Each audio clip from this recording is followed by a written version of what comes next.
അസ്സാം വലൈക്കും. ഇന്ന് ഈ കൊതിന്റെ ഇമ്മിനി ചെറിയ കുഞ്ഞ് റമദാൻ മെസ്സേജ് എന്ന് പറയുന്നത് വൻ പാപങ്ങളെ കുറിച്ചുള്ള ചെറിയൊരു മെസ്സേജാണ് നിങ്ങൾക്ക് ഷെയർ ചെയ്യുന്നത്. മുത്ത് റസൂലുള്ളാഹി സ്വല്ലല്ലാഹു അലൈഹി വസല്ലം പറഞ്ഞിരിക്കുന്ന 7 വൻ പാപങ്ങൾ ഏതൊക്കെയാണെന്ന് നമുക്ക് നോക്കാം. 7 വൻ ദോഷങ്ങളിൽ ആദ്യത്തായി പറയുന്നത് അള്ളാഹുവിന്റെ കൂടെ തന്നെ പങ്കുകാരെ ചേർക്കുക എന്നുള്ളതാണ് ആദ്യത്തെ വൻ ദോഷം. വൻ ദോഷങ്ങളിൽ രണ്ടാമത്തേതായി പറയുന്നത് സിഹ്ർ ചെയ്യുക എന്നുള്ളതാണ് വൻ ദോഷങ്ങളിൽ രണ്ടാമത്തേതായി പറയുന്നത്. മൂന്നാമതായി പറയുന്നത് പടച്ച റബ്ബ് തന്ന റൂഹിനെ, അതായത് അള്ളാഹ് തന്ന ജീവനെ അകാരമായി കൊലപ്പെടുത്തുക. വൻ പാപങ്ങളിൽ നമ്പർ 4 എന്ന് പറയുന്നത് യത്തീം മക്കളുടെ, അനാഥരായ മക്കളുടെ സ്വത്തുക്കൾ അപഹരിക്കുക എന്നുള്ളതാണ്.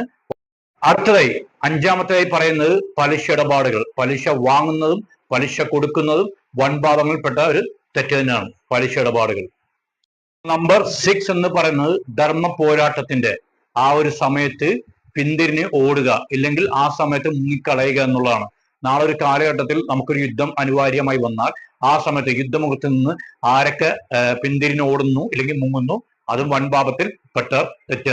നമ്പർ 7 ഫൈനലി പറയുന്നത് പടച്ച റബ്ബിനെ സ്തുതിച്ച് പടച്ച റബ്ബിന്റെ വിശ്വാസത്തിന് വേണ്ടി ജീവിക്കുന്ന പതിവ്രതകളായ സ്ത്രീകളെ കുറിച്ച് അപവാദങ്ങൾ, റൂമേഴ്സ് അടിച്ചിറക്കൽ, വ്യഭിചാരവുമായിട്ട് ബന്ധപ്പെട്ട് അവരെ കുറിച്ച് കുറ്റം പറഞ്ഞ് നടക്കുക നാട് നീളെ.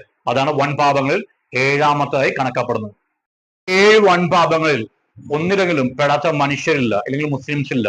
കാരണം വെച്ചാൽ പലിശ ഇടപാടുകളിൽ പെടാത്ത ആളുകൾ വളരെ വളരെ കുറവാണ്. എല്ലാവർക്കും പലിശ ഇടപാടുമായിട്ട് ബന്ധങ്ങൾ കാണും. ലോണോ മറ്റുള്ള എന്തെങ്കിലും കടം വെച്ച് പലിശയിൽ പോയി നിൽക്കുന്ന കാലഘട്ടമാണ്. കാരണം വെച്ചാൽ ഫിനാൻഷ്യലി എല്ലാവർക്കും സാമ്പത്തികം വാങ്ങണം. പറയുന്ന എനിക്ക് വരുന്നുണ്ട്. അപ്പൊ ഇൻഷാ അല്ലാഹ് അടുത്ത റംസാന് മുന്നേ നമ്മുടെ എല്ലാവരുടെയും പലിശ ഇടപാടുകളും കടങ്ങളും മാറാൻ വേണ്ടി പടച്ച റബ്ബിനോട് ആത്മാർത്ഥത്തോടെ പ്രാർത്ഥിക്കുക.